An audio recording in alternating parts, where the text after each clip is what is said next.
You're listening to the Corbett Report. corbettreport.com. Welcome, ladies and gentlemen. Welcome to another edition of the Corbett Report. I'm your host, James Corbett, coming to you, as always, from the sunny climes of Western Japan, here on this 8th day of October, 2012. Welcome to episode 246 of the Corbett Report podcast, Meet the Clintons. Now, as longtime listeners of this podcast will no doubt know by now, I like to keep my ear to the ground of the globalist agenda by keeping tabs on GPS, the global public square program on CNN hosted by globalist insider Fareed Zakaria, member of the Council on Foreign Relations, and someone who was recently almost kicked off the network for his absolutely, completely admitted plagiarism, but that's neither here nor there, because of course they wouldn't want to get rid of one of their main globalist mouthpieces, so he is back on air with hardly a mention of his plagiarism anymore, but I'll let you look into that on your own.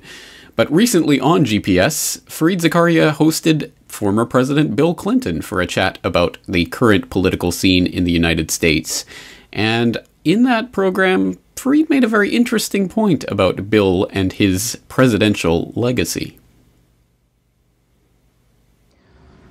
You have approval ratings right now that are the highest since you left the presidency, basically the highest of almost any former president.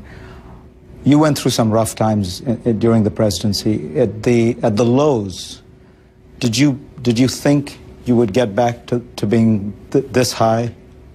I didn't think about it that much. My belief is you decide what you should do in life, and you get up and put one foot in front of the other. And after you take enough steps, something good happens. But in general, all former presidents see their approval rating go up, because they're out of the line of fire. They don't threaten anybody else's ambitions. They don't thwart anybody else's plans.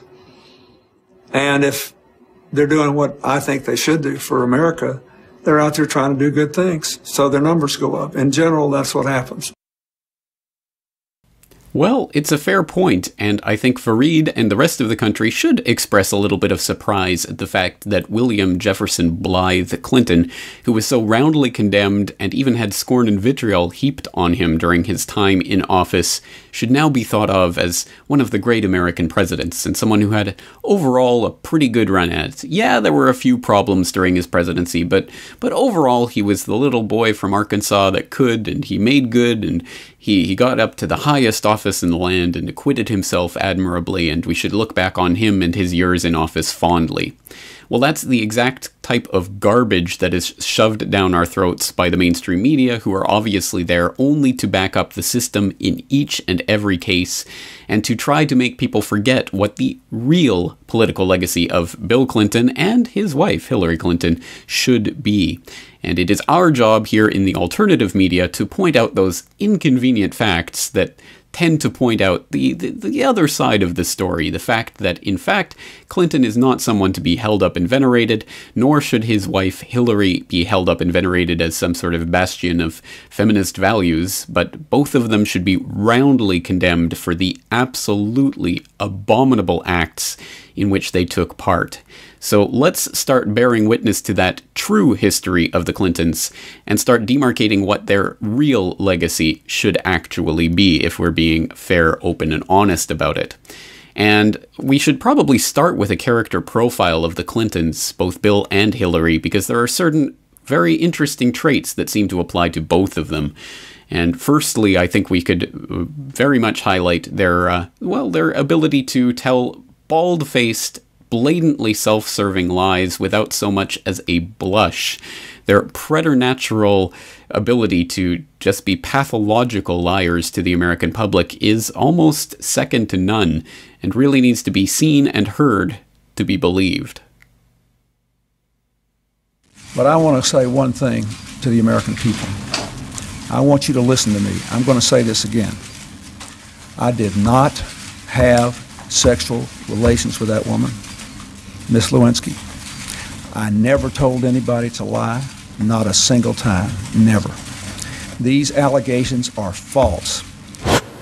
As you know, In a deposition in January, I was asked questions about my relationship with Monica Lewinsky. While my answers were legally accurate, I did not volunteer information. Indeed, I did have a relationship with Miss Lewinsky that was not appropriate. In fact, it was wrong.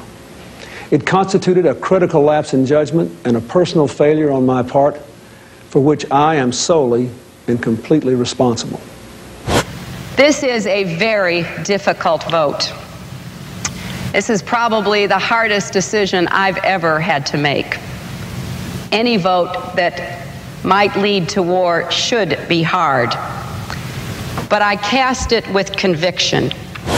If I had been president in October of 2002, I would have never asked for authority to divert our attention from Afghanistan to Iraq, and I certainly would never have started this war. As an adjunct to that point about them being pathological liars, you might point out that once in a while, because the cameras are running on them so often, you'll see them break character for a moment and reveal their true opinions and their true total disregard for human life. So, I mean, that is the land of unconfirmed. Yes, we came, we saw, he died. Did it have anything to do with your visit? No, I'm sure it did. Let's look at Clinton walking the walk from last Thursday in his memorial service for Ron Brown. Go ahead and roll that tape if we have it. This is the one where, look, he's laughing, telling a big joke, sees the camera. Oh, no, let's cry. Have you seen this?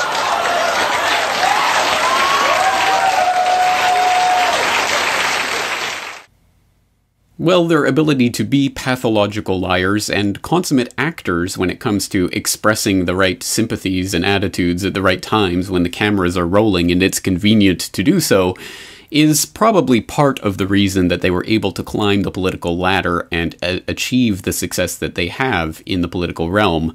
But those are, well, necessary preconditions for that rise to power, but certainly not sufficient. And I think that rounding out that picture is the fact that they are both committed globalists who at every opportunity praise the New World Order. We would like to bring you a message from the First Lady of the United States, Hillary Rodham Clinton. Good evening and congratulations, Walter, on receiving the World Federalist Association's Global Governance Award. For more than a generation in America, it wasn't the news until Walter Cronkite told us it was the news. Every night at 6 o'clock, we welcomed you into our living rooms and listened as you explained the complex events of the day. Whether it was the space race or the Vietnam War, presidential elections, or peace treaties, you were there, telling us in simple yet riveting prose what was happening. You became a trusted member of my family and of families across America. For decades you told us the way it is. But tonight we honor you for fighting for the way it could be. We honor you for lending your voice to the cause of human rights around the world and for your lifelong commitment to international human rights law.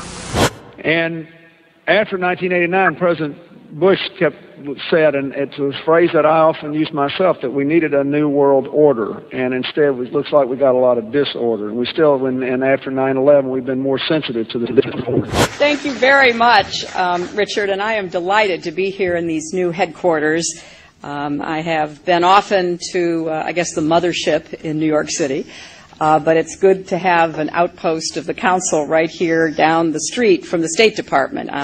We get a lot of advice from the council, so this will mean I won't have as far to go to be told what we should be doing and how we should think about the future.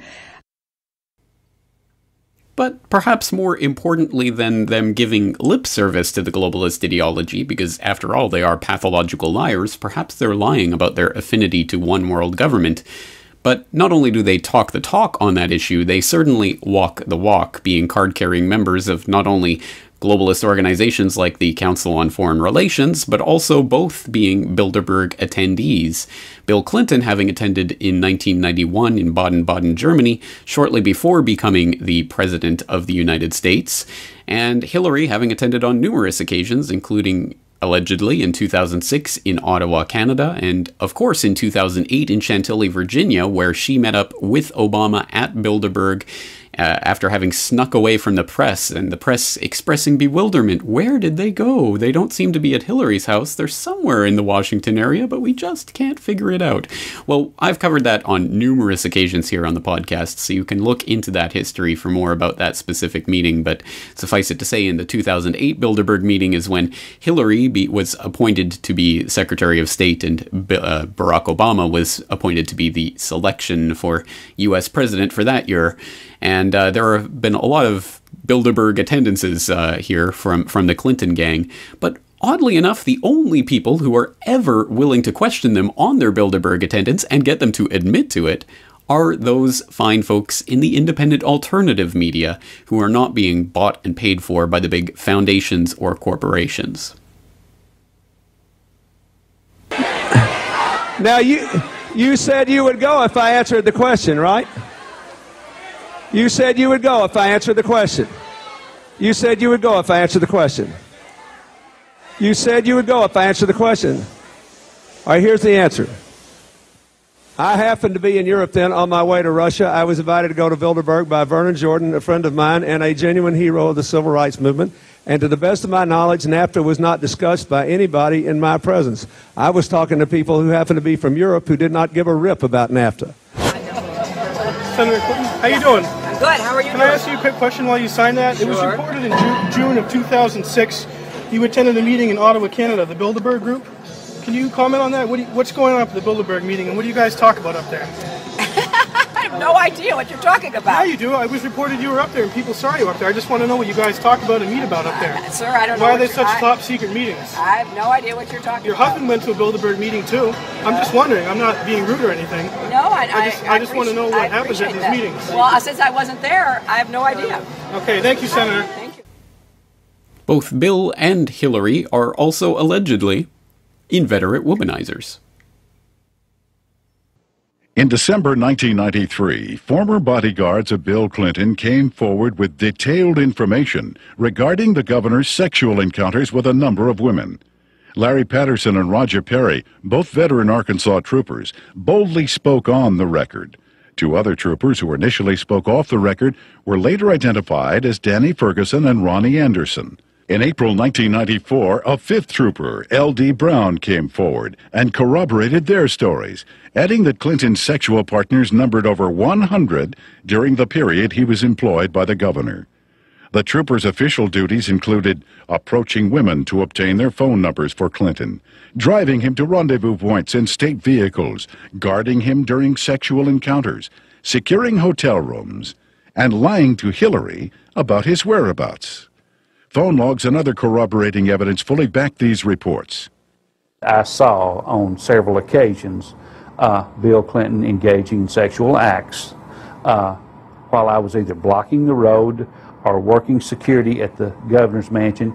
I saw them with my own eyes take place. So it's not a rumor, it is firsthand. This guy has guarded presidents before, as many of them are. My friend is politically active. He informed me that in the run-up to the 2008 election, Hillary was never supposed to be a candidate for the Democratic nomination.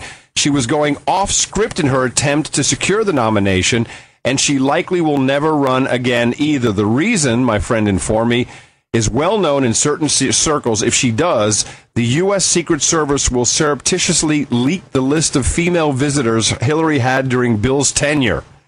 They're holding that over her head and working her like a puppet. I don't think her bisexuality, not that there's anything wrong with that, is a secret, but I'm sure there are plenty of lives that could be made uncomfortable or ruined if that list of female visitors got out.